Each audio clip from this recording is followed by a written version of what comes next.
Hello students, कैसे हैं सभी। I hope you are fine. And आज की इस वीडियो में हम लोग स्टार्ट करने वाले हैं क्लास 12th के लिए chapter 12 aldehyde ketones and carboxylic acid. मैं दिव्यांशी अग्रवाल फ्यूचर स्टार में सभी लोगों का स्वागत करती हूँ। चलो, आज हम स्टार्ट करने वाले हैं प्रिपरेशन ऑफ एल्डिहाइड। हम लोगों ने प्रीवियस वीडियो में जाना था कि हम एल्डिहाइड, कीटोन और कार्बोक्सिलिक एसिड इन तीनों को कैसे आइडेंटिफाई कर सकते हैं, और आज की वीडियो में हम लोग देखेंगे इस एल्डिहाइड को कैसे बनाते हैं। और आईयूपीएसी नेम जो है वो भी हम लोगों ने बनाने सीख ली हैं। तो अगर किसी को डाउट है, किसी को IUPAC name in nomenclature aldehyde, ketone और कार्बोक्सिलिक एसिड के लिए नहीं आता है, तो वो इससे पहले वाली वीडियो पर जाकर उसको देख सकता है। ठीक है, आज के लिए हम पढ़ने वाले हैं एल्डिहाइड कैसे बनाते हैं। तो सबसे पहले एल्डिहाइड कंपाउंड क्या होता है? जब कार्बन, ऑक्सीजन और हाइड्रोजन, कार्बन, ऑक्सीजन और हाइड्रोजन ये तीनों ग्रुप प्रेजेंट है एक साथ, तीनों एटम एक साथ प्रेजेंट है, तो वो हमारा कैसा कंपाउंड है? एल्डिहाइडिक कंपाउंड है। ठीक है, अब सबसे पहला मेथड आता है हमारा by oxidation of primary alcohol. इसके लिए फॉर एग्जाम्पल मैंने ले लिया CH3CHO, इसका नाम क्या होगा? इथेनॉल। सॉरी, फॉर एग्जाम्पल मैंने ले लिया CH3CH2OH, इसका नेम होगा इथेनॉल। ठीक है भाई, ये तो बनाना ही है, सॉरी मैंने गलती से लिख दिया। इसके लिए हम यूज करेंगे CH3CH2OH, और ये क्या है? एक प्राइमरी अल्कोहल है। अब आईयूपीएसी नेम के अकॉर्डिंग अगर इसका नॉमेनक्लेचर किया जाए तो किस तरीके से इसका इथेनॉल होगा?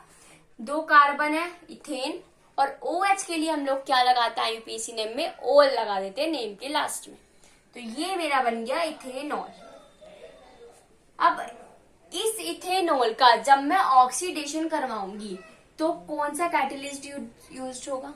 देखो, हम ऑक्सीडेशन रिएक्शन करवाते हैं और रिडक्शन रिएक्शन करवाते हैं, दोनों में ही कोई ना कोई कैटलिस्ट का यूज हम जरूर करते हैं। चैप्टर नंबर 10, चैप्टर नंबर 11 हमने दोनों चैप्टर्स पढ़ लिए, दोनों में ही हमने ऑक्सीडेशन रिडक्शन रिएक्शंस करवाई हैं। तो आपको याद हो गया होगा कि ऑक्सीडेशन कराने के लिए कौन सा कैटलिस्ट की नीड है और रिडक्शन करवाने के लिए कौन से कैटलिस्ट की नीड है। ठीक है, अब बारी आती है कि एल्डिहाइड बनाने के लिए कौन सा ऑक्सीडेशन होगा। वैसे तो ऑक्सीडेशन रिडक्शन दोनों रिएक्शन में ही, ऑक्सीडेशन रिएक्शन किसी के लिए भी करो तो एक ही कैटलिस्ट चलता है, रिडक्शन रिएक्शन किसी भी कंपाउंड के साथ कराओ तो भी कैटलिस्ट वही चलती है। ठीक है, तो आई होप सभी को तो लर्न होंगे कि कौन सा कैटलिस्ट ऑक्सीडेशन में हम यूज करेंगे। अगर ना लर्न हो तो कर लेना। देखो, K2Cr2O7H2SO4 होता है, और एक होता है KMNO4। ये दोनों ही में से कोई भी एक कैटलिस्ट आप यूज कर सकते हैं ऑक्सीडेशन कराने के टाइम। अब ऑक्सीडेशन का मतलब क्या होता है? ऑक्सीजन का ऐड होना और हाइड्रोजन का रिमूव होना, ऑक्सीजन का ऐड होना और हाइड्रोजन का रिमूव होना, यही होता है इसका मतलब। अब यही काम हम इसमें करने वाले। तो ऑक्सीडेशन कराने के लिए यूज करते हैं K2Cr2O7H2SO4 या KMNO4। अब ये मेरा बना देगा CH3CHO, और मैंने जैसे आपको बताया कि ऑक्सीडेशन ऐड होगा, ऑक्सीडेशन में ऑक्सीजन ऐड होगा, हाइड्रोजन रिमूव होगा, तो हमारे 2 हाइड्रोजन रिमूव हो जाएंगे गैसियस फॉर्म में। समझ में आ गया? ये होती है हमारी by oxidation of primary alcohol. अब इसका नेम देखते हैं। 2 कार्बन है तो इथेन आ जाएगा, और हमारा एल्डिहाइड ग्रुप है तो Al लग जाएगा, बन जाएगा हमारा इथेनल। ये हमारी हाइड्रोजन गैस जो कि वेपराइज्ड हो जाएगी। तो जब हम किसी भी प्राइमरी अल्कोहल का ऑक्सीडेशन करवाते हैं तो हमें एक एल्डिहाइड कंपाउंड गिवन होगा। समझ में आ गया? इस रिएक्शन का ये मतलब है। ये तो मैंने आपको एक एग्जांपल दिया है इसके लिए। ठीक है, नेक्स्ट लेते हैं by hydrogenation of primary alcohol.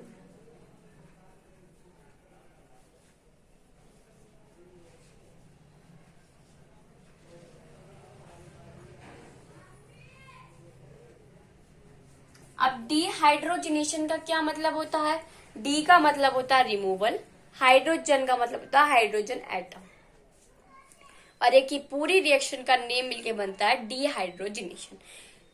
इस रिएक्शन में क्या होता है? हाइड्रोजन का रिमूवल करती है प्राइमरी अल्कोहल। तो एक प्राइमरी अल्कोहल लेंगे और उसमें से हम क्या करेंगे? हाइड्रोजन का रिमूव करके क्या बना देंगे? एक एल्डिहाइड कंपाउंड बना देंगे। तो देखो कैसे करेंगे। सपोज मैंने ले लिया CH3OH, इसका नाम क्या होगा?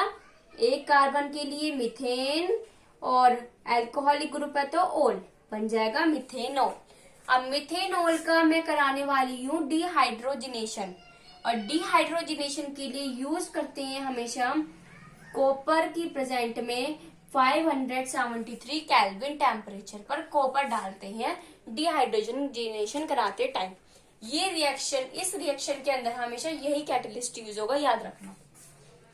तो हमारा ये गिवन करेगा HCHO, जिसका नाम होगा मिथेनल, और इसका कॉमन नेम आपको बता देती हूँ। इसका कॉमन नेम होता है फॉर्मल्डिहाइड। क्या होता है कॉमन नेम? फॉर्मल्डिहाइड। समझ में आ गया? तो हमने दो रिएक्शन पढ़ी, एक तो इथेनॉल का ऑक्सीडेशन करवाएंगे तो एल्डिहाइड मिलेगा, और मिथेनॉल का डिहाइड्रोजिनेशन करवाएंगे तो एक एल्डिहाइड कंपाउंड मिलेगा। अब आ जाते हैं नेक्स्ट बात पर। दो रिएक्शन हो गई, नोट डाउन कीजिए। थर्ड रिएक्शन में क्या होगा? ओजोनोलाइसिस करवाएंगे हम एल्काइन का, एल्कीन का। एल्कीन तो सभी को ही पता है क्या होता है। जो कार्बन कंपाउंड्स हमारे डबल बॉन्डेड होते हैं, कैसे होते हैं? डबल बॉन्डेड, उनको कहते हैं एल्कीन। क्या कहते हैं? एल्कीन। तो एक एल्कीन का कंपाउंड आज मैं यहाँ पर लेने वाली हूँ। एल्कीन फॉर एग्जांपल मैंने ले लिया CH3, CH double bond CH, C2H5। ये इसका नेम क्या बनेगा? इसकी नंबरिंग अगर मैं इधर से करूंगी 1 2 दो कार्बन है तो 1 2 3 4 5, तो गलत बैठेगी, क्योंकि हमें जब भी हम नंबरिंग करते हैं किसी भी एल्कीन वाले कार्बन कंपाउंड की, तो हम जो जहां से हमारा डबल बॉन्ड पास पड़ता है वहां से करते हैं। अगर मैं इस साइड से करूंगी सीधी 1 2 3 4 5, तो ये मेरी सही पड़ेगी। तो इसका नेम हो जाएगा 1 2 3 4 5। इसका नेम हो जाएगा पेंटेन 2-इन। समझ में आ गया? अब पेंटेन 2-इन का जब मैं ओजोनोलाइसिस कराऊंगी तो मुझे क्या मिलेगा? अब ओजोनोलाइसिस का क्या मतलब होता है पहले ये समझो। एल्कीन कंपाउंड तो समझ लिया। ओजोनोलाइसिस में का मतलब यहाँ पे कि एक ओजोन लेयर होती है ना, ओजोन लेयर। तो ओजोन लेयर को हम किससे रिप्रेजेंट करते हैं? O3 से रिप्रेजेंट करते हैं। O3 से तो रिप्रेजेंट करते हैं ओजोन लेयर को। तो एल्कीन का ओजोन लेयर के साथ रिएक्शन कराना कहलाता है ओजोनोलाइसिस कराना। ठीक है, अब मैं क्या कर रही हूँ, इस एल्कीन वाले कंपाउंड का ओजोनोलाइसिस कराऊंगी, मतलब O3 के साथ रिएक्शन करवाऊंगी। तो मुझे क्या मिलेगा? CH double bond CHO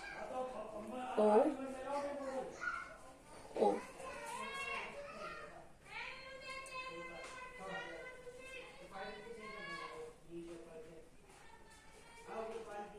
C2H5 CH3, मतलब कुल मिला के एक कॉम्प्लेक्स कंपाउंड मुझे मिल जाएगा। क्या मिल जाएगा? एक कॉम्प्लेक्स कंपाउंड मुझे मिल जाएगा।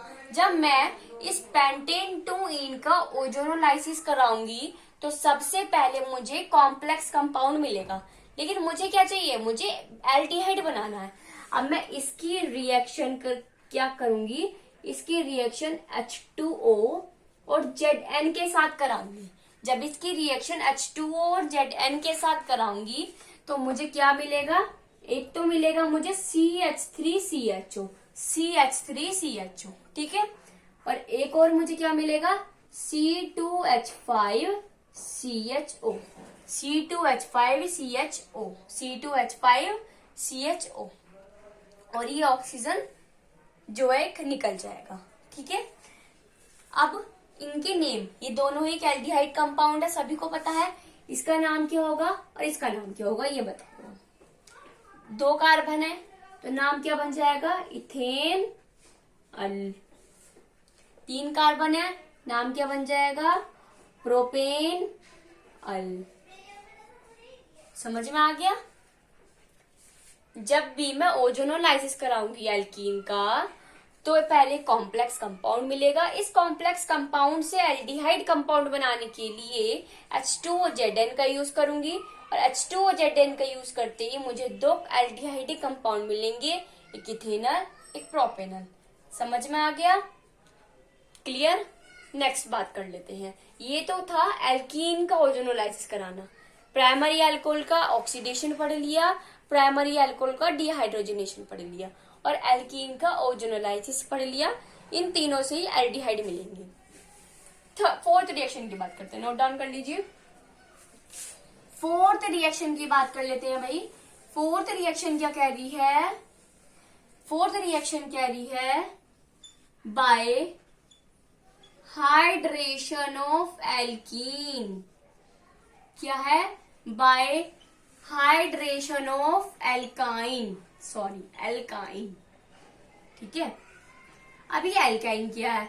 जब हमारे कार्बन कंपाउंड्स में ट्रिपल बॉन्ड होता है तो उसको कहते हैं एल्काइन। सिंगल बॉन्ड को एल्कीन, डबल बॉन्ड को एल्कीन, ट्रिपल बॉन्ड को एल्काइन। समझ में आ गया? हाइड्रेशन का मतलब क्या होता है? वाटर का एडिशन होना। अगर यह डिहाइड्रेशन होता तो उसमें हम वाटर का रिमूवल करते, इस टाइम हमें वाटर का एडिशन कराना है। अब एल्काइन वाले कंपाउंड ले लेते हैं।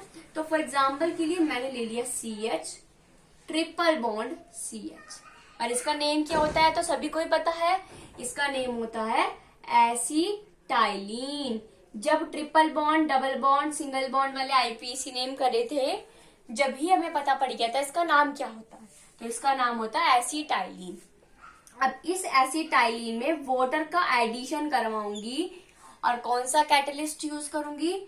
H2SO4 या HgSO4 और टेम्परेचर 333 केल्विन की प्रेजेंस में। और ये मुझे दे देगा, वाटर का एडिशन कराना है तो इस ट्रिपल बॉन्ड को तोड़ने के लिए इसमें जुड़ेगा CH3, 2 कार्बन हाइड्रोजन आइटम जुड़ जाएंगे CH3 और यहाँ पे ऑक्सीजन आइटम जुड़ जाएगा CHO, जो कि क्या बना देगा? मेरा इथेनल बना देगा। समझ में आ गया? एसिटाइलिन का हाइड्रेशन करा के मिल जाएगा एक एल्डिहाइड कंपाउंड जिसका नाम है इथेनल। समझ में आ गया? अब 5th नंबर की रिएक्शन क्या है? 5th नंबर में हम लेते हैं from acyl chloride. Acyl chloride के बारे में तो आप लोगों ने चैप्टर 10 से ही पढ़ लिया था कि असाइल क्लोराइड कैसा कंपाउंड है।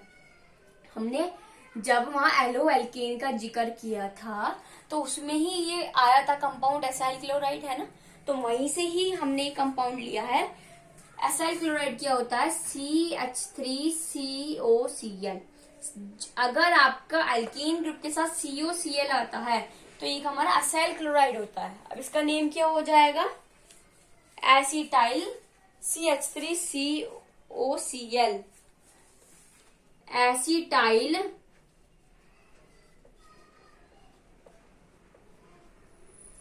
क्लोराइड, ठीक है। अब 5th रिएक्शन में है एसिटाइल क्लोराइड का अगर मैं रिडक्शन करा दूं, और हाँ ये जो असाइल क्लोराइड है ना, इसका एक और नेम है, इसका नेम है रोजनमुंड रिएक्शन। क्या नाम है बच्चों? रोजनमुंड रिएक्शन। और रोजनमुंड रिएक्शन क्या है? एक बाइनेम रिएक्शन है, ठीक है। तो पहली बाइनेम रिएक्शन आ गई रोजनमुंड रिएक्शन, ठीक है। तो रोजनमुंड रिएक्शन क्या कहती है? रोजनमुंड रिएक्शन कहती है अगर आप एसिटाइल क्लोराइड का रिडक्शन करवाएंगे, अब रिडक्शन में तो कैटेलिस्ट यूज होता है भैया, तो वो कैटेलिस्ट होगा पैलेडियम BaSO4। क्या होगा? Palladium BaSO4। अब वो कैटेलिस्ट क्या होगा? पैलेडियम BaSO4 होगा। अब पैलेडियम BaSO4 की प्रेजेंस में जब इसकी रिएक्शन करवाऊंगी तो ये मुझे देगा CH3CHO प्लस HCl। कैसे दिया? CH3 CO है, अब इसमें एक H जोड़ दूंगी CHO, ECl को रिमूव कर दूंगी, एक H जो इसके साथ बचेगा HCl बना देगा, और HCl क्या होगा? गैस है, वेपराइज्ड हो जाएगी, और मुझे कौन सा कंपाउंड मिल जाएगा? इथेनॉल मिल जाएगा। तो कुल मिला के हमने एल्डिहाइड की जितनी रिएक्शन करी, एल्डिहाइड में जितना बनाना सीखा, सब में हमने क्या बनाया? इथेनॉल ही बनाया। चाहे प्राइमरी अल्कोहल का यूज करा, चाहे मैंने आपका यूज करा एल्काइन का, चाहे यूज करा एल्कीन का, चाहे यूज करा एसिटाइल क्लोराइड का, सभी में हमने क्या बनाना सीखा? इथेनॉल बनाना सीखा। तो रोजनमुंड रिएक्शन हमारी बाइनेम रिएक्शन, पहली रिएक्शन सीख ली, और ये मेरा कंप्लीट होता है एल्डिहाइड का। अब एल्डिहाइड के अंदर ही एक रिएक्शन और पढ़ लेते हैं भैया, बेंजल डी, पहले इसको नोट कर लो। आइडिया? चलो बेंजल्डिहाइड बनाना। बेंजल्डिहाइड क्या होता है? बेंजीन रिंग का प्रेजेंट होना एल्डिहाइडिक ग्रुप के, एल्डिहाइड ग्रुप के साथ, वो होता है बेंजल्डिहाइड। एल्डिहाइड क्या होता है? CHO। बेंजल्डिहाइड मतलब बेंजीन रिंग के ऊपर CHO ग्रुप अटैच्ड हो गया, मतलब बेंजल्डिहाइड बन गया। अब बेंजल्डिहाइड कैसे बनाएंगे? पहली रिएक्शन में क्या करते हैं? By chlorination of toluene. Benzaldehyde की हम सिर्फ और सिर्फ 2 रिएक्शन ही जानेंगे, ठीक है, ज्यादा नहीं जानेंगे, जिसके अंदर क्या होगा? Bye chlorination. क्लोरीनेशन का मतलब क्या होता है? Cl2 के साथ रिएक्शन करा देना। क्या होता है? Cl2 के साथ रिएक्शन करा देना। तो टोल्यूइन क्या है? बेंजीन रिंग के ऊपर CH3 अगर लगा होता है तो उसको कहते हैं टोल्यूइन, ठीक है। बेंजीन रिंग के ऊपर अगर CH3 लगा होता है उसको कहते हैं टोल्यूइन। अब इस टोल्यूइन का जब क्लोरीनेशन करवाऊंगी HNu मतलब सनलाइट की प्रेजेंस में, तो क्या मिलेगा? तो मुझे मिलेगा बेंजीन रिंग CHCl2। इसका नाम क्या होगा? जब बेंजीन रिंग के ऊपर 2 क्लोरो ग्रुप प्रेजेंट है तो ये बेंजीन रिंग का हो जाएगा बेंजल, क्लोरो ग्रुप मतलब क्लोराइड, बेंजल क्लोराइड। अब मुझे क्या बनाना है? बेंजल्डिहाइड। तो इसकी रिएक्शन क्या करूंगी? हाइड्रोनियम आयन के प्रेजेंस में करा दूंगी। H3O पॉजिटिव को क्या कहते हैं? Hydronium ion. और मेरा ये क्या बना देगा? ये मेरा बना देगा बेंजल्डिहाइड CHO और माइनस का 2HCl इसमें से हो जाएगा और मुझे बेंजल्डिहाइड मिल जाएगा। तो टोल्यूइन की रिएक्शन अगर मैं टोल्यूइन का क्लोरीनेशन करा दूं तो मुझे क्या मिलेगा? बेंजल्डिहाइड मिलेगा। समझ में आ गया? अब हमारी बेंजल्डिहाइड में सेकंड है गाटरमैन कोच रिएक्शन। अब यार ये गाटरमैन कोच रिएक्शन क्या है? ये एक बाइनेम रिएक्शन है, ठीक है। गाटरमैन कोच रिएक्शन क्या है? बाइनेम रिएक्शन है। और ये क्या कहती है अब ये जानेंगे। मैं टिक कर रही हूँ कि ये बाइनेम रिएक्शन है। तो बेंजल्डिहाइड को बनाने के लिए गाटरमैन कोच रिएक्शन का इस्तेमाल करते हैं और एल्डिहाइड बनाने के लिए रोजनमुंड रिएक्शन का इस्तेमाल करते हैं। 2 बाइनेम रिएक्शन पढ़ चुके हैं आप चैप्टर नंबर 12 में, ठीक है। गाटरमैन कोच रिएक्शन क्या कहता है? जब बेंजीन रिंग की रिएक्शन क्या है? जब बेंजीन रिंग की रिएक्शन COHCl और एनहाइड्रस AlCl3 की प्रेजेंस में करा देते हैं तो वो हमें दे देता है बेंजल्डिहाइड, जिसको हम कहते हैं गाटरमैन कोच रिएक्शन। ये क्या है स्टूडेंट्स? बेंजीन रिंग, जिसको हम कहते हैं एरोमेटिक रिंग। और ये क्या है? बेंजल्डिहाइड। समझ में आ गया? तो हमने बनाना सीख लिया बेंजल्डिहाइड क्या होता है। तो आज की वीडियो में हमने सीखा एल्डिहाइड कैसे बनाते हैं और बेंजल्डिहाइड कैसे बनाते हैं। ठीक है, अब नेक्स्ट क्लास में हम लोग क्या पढ़ेंगे कि कीटोन कैसे बनता है। कीटोन के बारे में क्या कहते हैं? कार्बन का डबल बॉन्ड के साथ ऑक्सीजन एटम का अटैच्ड होना और दो इस वाले कार्बन एटम से कोई भी दो अलग अलग टाइप के या सेम टाइप के कार्बन एटम्स, कार्बन कंपाउंड्स का या अल्काइल ग्रुप्स का अटैच्ड होना। जब वो अटैच्ड होते हैं तो वो बनाते हैं कीटोन कंपाउंड। क्या बनाते हैं? एक कीटोन कंपाउंड बनाते हैं। ठीक है, और इसी को ही हम कल को बनाना सीखेंगे कि ये कीटोन कैसे बनता है। समझ में आ गया? तो आज के लिए इतना ही काफी है। अगर कुछ भी समझ में ना आए तो कमेंट सेक्शन में कमेंट करना और क्वेश्चन पूछ लेना। ठीक है, और हाँ, अपने साथ साथ औरों का भी भला करना। तो वीडियो को शेयर करते रहा करो हाथों हाथ, कि अपने फ्रेंड्स को भी कि हाँ भाई तू भी दे, वो आगे किसी और को सेंड करेगी, वो किसी और को सेंड करेगा, वो किसी और को सेंड करेगा। इससे आपका भी भला होगा और औरों का भी भला होगा। अपनी प्रिपरेशन में लगे रहो। कुछ भी किसी भी टॉपिक में डाउट हो तो हैंड टू हैंड पूछते रहा करो कमेंट सेक्शन में कमेंट करके। मैं आप लोगों के कमेंट्स का वेट करती हूँ इसलिए। ठीक है, thank you and have a nice day.